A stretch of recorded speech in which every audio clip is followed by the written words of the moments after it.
گونج گونج اٹھے ہیں نغمات رضا سے بوستا، کیوں نہ ہو کس پھول کی مدحت میں وامنقار ہے، کیوں نہ ہو کس پھول کی مدحت میں وامنقار ہے۔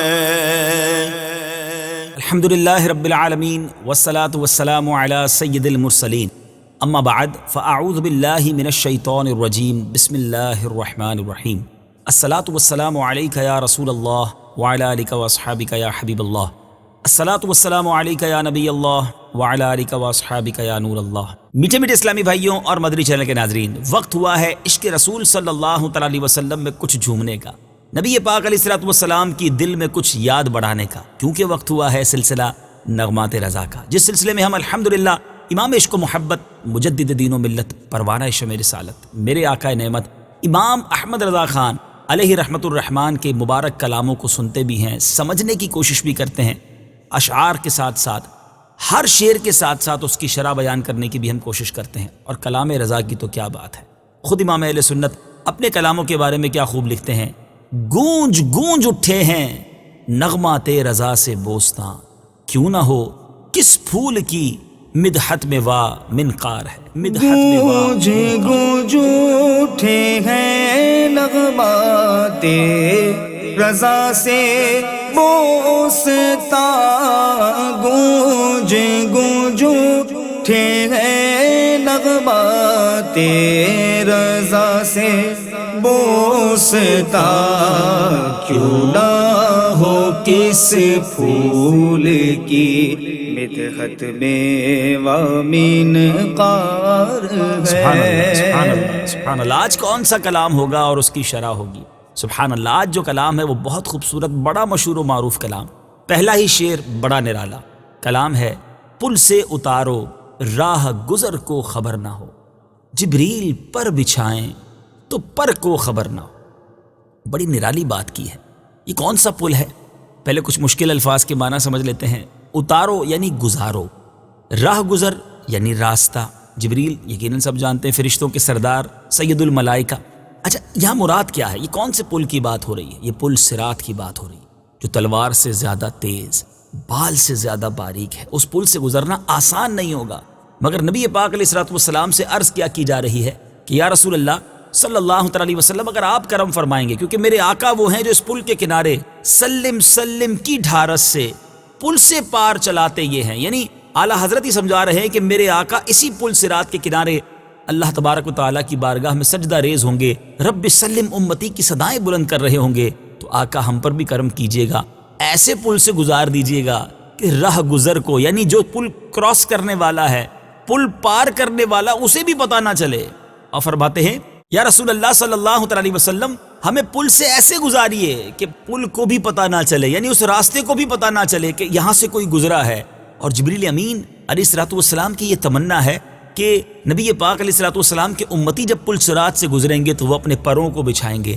آقا وہ پر تو بچھائیں، لیکن ہم کسی کا احسان لینا نہیں چاہتے، جبریل پر بچھائیں تو پر کو خبر نہ ہو، یعنی اس تیزی کے ساتھ، اس آسانی کے ساتھ، اس جس کو کہیں سہل طریقے سے ہم گزر جائیں کہ نہ پل کو پتہ چلے، نہ جبریل امین کے پر کو پتہ چلے کہ آپ کا امتی وہاں سے گزر گیا ہے، کیونکہ آقا ہم نے تو جبریل کو بھی آپ ہی کے صدقے پہچانا ہے، اللہ کا عرفان بھی آپ کے صدقے ملا ہے، ہم کسی اور کا احسان کیوں لیں؟ ایک اور شاعر کسی اور جگہ بڑے پیارے انداز میں لکھتے ہیں نا، کسی کا احسان کیوں اٹھائیں، کسی کو حالات کیوں بتائیں، تم ہی سے مانگیں گے تم ہی دو گے، تمہارے در سے ہی لو لگی ہے۔ تو اس خطرناک اور جس کو آپ کہیں کہ ہولناک پل سے گزرنے کی التجا بھی ہے، مگر کتنی پیاری التجا ہے کہ آقا گزرنا تو ہے، مگر ایسے گزاریے کہ نہ پل کو پتہ چلے، نہ جبریل امین کے پر کو پتہ چلے، آسانی کے ساتھ یہ غلام گزر جائے۔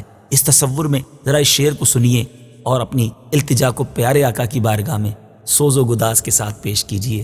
پل سے اتارو راہ گزر کو خبر نہ ہو، جبریل پر بچھائیں تو پر کو خبر نہ ہو، تو پل سے اتارو راہ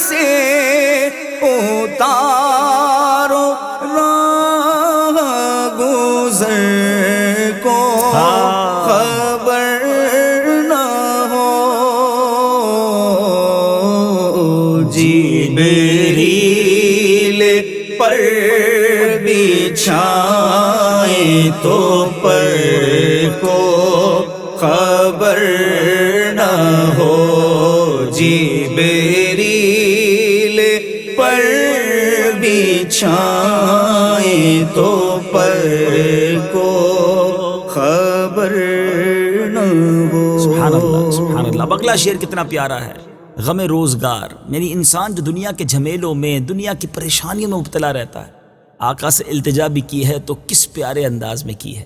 کانٹا میرے جگر سے غم روزگار کا، یوں کھینچ لیجئے کہ جگر کو خبر نہ ہو۔ یعنی یہاں غم روزگار سے مراد فکر معاش ہے، روزگار کے مسائل ہیں، دنیا کے کاروبار کے پرابلمز ہیں۔ پھر آگے کہتے ہیں کھینچ لیجئے، یعنی نکال لیجئے۔ اب یہاں بڑی پیاری بات ہے، کسی کے جسم میں کہیں کانٹا چبھ جائے، اور خاص طور پہ اگر جگر کے اندر، دل کے اندر، پارٹ آف دا باڈی کے اندر اگر کوئی حصے کے، جسم کے کسی حصے میں کانٹا چبھ جائے تو کانٹا کھینچنے سے اس حصے کو بڑی تکلیف ہوتی ہے۔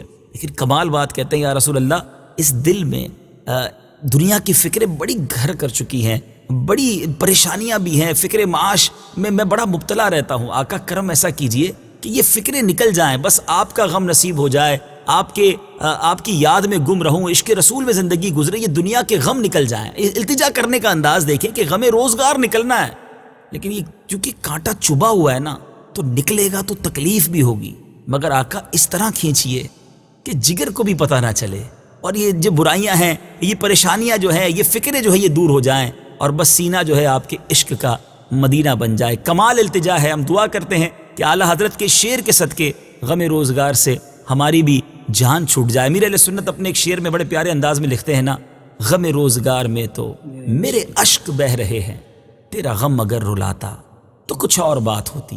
اعلیٰ حضرت کے شعر کو دوبارہ سنیے، کیا لکھتے ہیں؟ کانٹا میرے جگر سے غم روزگار کا، یوں کھینچ لیجئے کہ جگر کو خبر نہ ہو۔ کانٹا میرے جگر سے غم روزگار کا، کانٹا میرے جگر سے غم روزگار کا، کانٹا میرے جگر سے غم روزگار کا، یوں کھینچ لیجئے کہ جگر کو خبر نہ ہو، یوں کھینچ لیجئے کہ جگر کو خبر نہ ہو۔ سبحان اللہ سبحان اللہ۔ اب نبی پاک علیہ الصلوۃ والسلام کی ایک عادت کی طرف اشارہ ہے۔ خبر نہ ہو، اس لفظ کو مختلف معنوں میں استعمال کرنا کتنا مشکل ہے، مگر کمال دیکھیں اعلیٰ حضرت کا۔ پہلے دو شعروں میں تو یہ بات کی جا رہی ہے کہ جگر کو خبر نہ ہو، پر کو خبر نہ ہو، راہ گزر کو خبر نہ ہو، جبریل پر بچھائیں تو پر کو خبر نہ ہو۔ یہاں خبر نہ ہو کے معنی کچھ اور ہیں۔ اب جو بات کر رہے ہیں، کیا بات کر رہے ہیں؟ فریاد امتی جو کرے حال زار میں، ممکن نہیں کہ خیر بشر کو خبر نہ ہو۔ یعنی یہاں خبر ہونا ضروری ہے، یہاں خبر ہی خبر ہے۔ کیا بات کر رہے ہیں؟ کہ لکھ رہے ہیں کہ فریاد امتی جو کرے، میرے آقا علیہ الصلوۃ والسلام کے دربار میں اگر کوئی امتی فریاد کرے حال زار میں، یعنی تکلیف کے عالم میں، مشکل کے عالم میں، ممکن نہیں، یہ پاسبل ہی نہیں کہ خیر بشر، یعنی جو تمام بشر کے خیر ہیں، سید الانبیاء ہیں، جو ساری دنیا میں سب سے افضل و اعلیٰ ہیں، ممکن نہیں کہ خیر بشر کو خبر نہ ہو۔ ارے آقا علیہ الصلوۃ والسلام کو پتہ نہ چلے، یہ کیسے ہو سکتا ہے کہ امتی تکلیف میں ہے؟ میرے آقا تو وہ ہیں میرے میٹھے اسلامی بھائیوں۔ ایک بار مسجد نبوی شریف میں میرے آقا علیہ الصلوۃ والسلام کے لیے ایک صحابیہ ممبر لے کر آئیں کہ حضور آپ ایک لکڑی کے تنے سے ٹیک لگا کر خطبہ دیتے ہیں، یہ ممبر میں نے بنایا ہے، اس پر تشریف رکھیے۔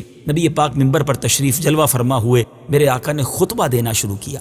جب پیارے آقا نے خطبہ دیا تو حدیث کے الفاظ ہیں کہ مسجد نبوی شریف میں رونے کی آواز آئی، اور اس طرح رونے کی آواز آئی جیسے بچہ بلک بلک کر روتا ہے۔ صحابہ کرام حیران تھے کہ کون رو رہا ہے، تو دیکھا کہ میرے آقا ممبر سے نیچے اترے، اس سوکھے تنے کے پاس پھر گئے، ایک روایت کے مطابق اس پر ہاتھ پھیرا، ایک روایت کے مطابق اسے سینے سے لگا لیا اور کچھ اس طرح ارشاد فرمایا کہ اگر میں اسے دلاسا نہ دیتا تو یہ میرے فراق کی وجہ سے، مجھ سے دور ہونے کی وجہ سے قیامت تک روتا رہتا۔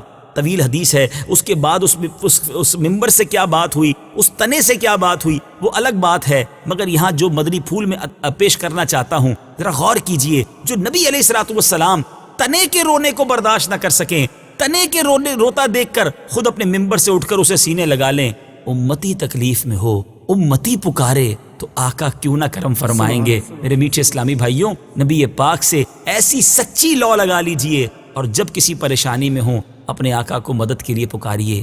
یہ ممکن ہی نہیں کہ خیر بشر کرم نہ فرمائیں۔ ایک اور شعر میں شاعر لکھتے ہیں نا، واللہ وہ سن لیں گے، فریاد کو پہنچیں گے، اتنا بھی تو ہو کوئی جو آہ کرے دل سے۔ تو اعلیٰ حضرت کیا خوبصورت انداز میں لکھ رہے ہیں، فریاد امتی جو کرے حال زار میں، ممکن نہیں کہ خیر بشر کو خبر نہ ہو، کہ خیر بشر فریاد امتی جو کرے حال زار میں،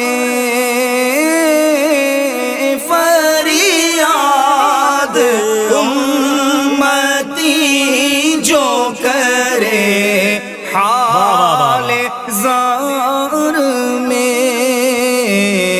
ممکن نہیں کہ خیر بشر کو خبر نہ ہو، ممکن نہیں کہ خیر بشر کو خبر نہ ہو۔ سبحان اللہ سبحان اللہ۔ اب جو اگلا شعر ہے ایک حدیث کی طرف اشارہ ہے۔ اعلیٰ حضرت کا کمال یہ ہے کہ ایک ہی شعر میں گویا حدیث بیان کر دیتے ہیں۔ ذرا شعر سنیے، فرماتے ہیں یہ دونوں ہیں سردار دو جہاں، اے مرتضیٰ عتیق و عمر کو خبر نہ ہو۔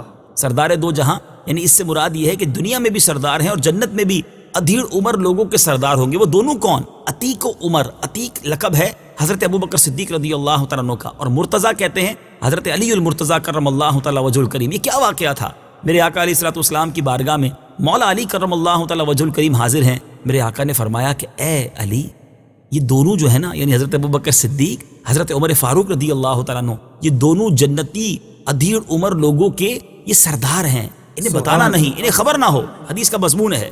اب یہ پوری حدیث کو کس پیارے انداز میں اعلیٰ حضرت نے گویا ایک شعر میں پرو دیا۔ فرماتے ہیں یہ دونوں ہیں سردار دو جہاں، اے مرتضیٰ عتیق و عمر کو خبر نہ ہو۔ فرماتے ہیں یہ دونوں ہیں سردار دو جہاں، فرماتے ہیں یہ دونوں ہیں سردار دو جہاں، اے مرتضیٰ عتیق و عمر کو خبر نہ ہو، اے مرتضیٰ عتیق و عمر کو خبر نہ ہو۔ سبحان اللہ سبحان اللہ۔ میرے میٹھے اسلامی بھائیوں، اب جو شعر ہے کیا خوبصورت التجا ہے۔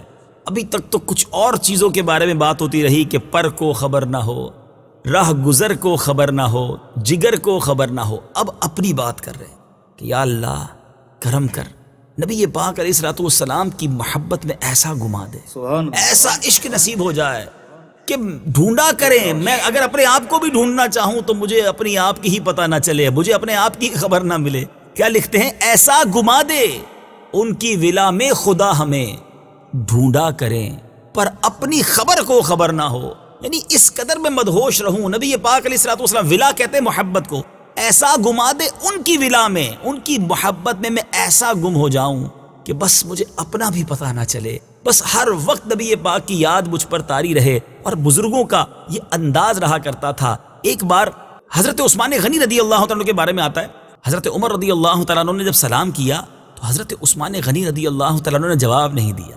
حضرت عمر رضی اللہ تعالیٰ عنہ حضرت ابوبکر صدیق کی بارگاہ میں آئے، کہا معلوم نہیں آج کیا ہوا، میں نے عثمان غنی کو سلام کیا اور انہوں نے جواب نہیں دیا۔ حضرت ابوبکر صدیق رضی اللہ تعالیٰ عنہ نے پوچھا کہ آپ نے سلام کا جواب نہیں دیا، ظاہر یہ پاسبل نہیں تھا ان سے، تو جواب پتہ ہے کیا دیا؟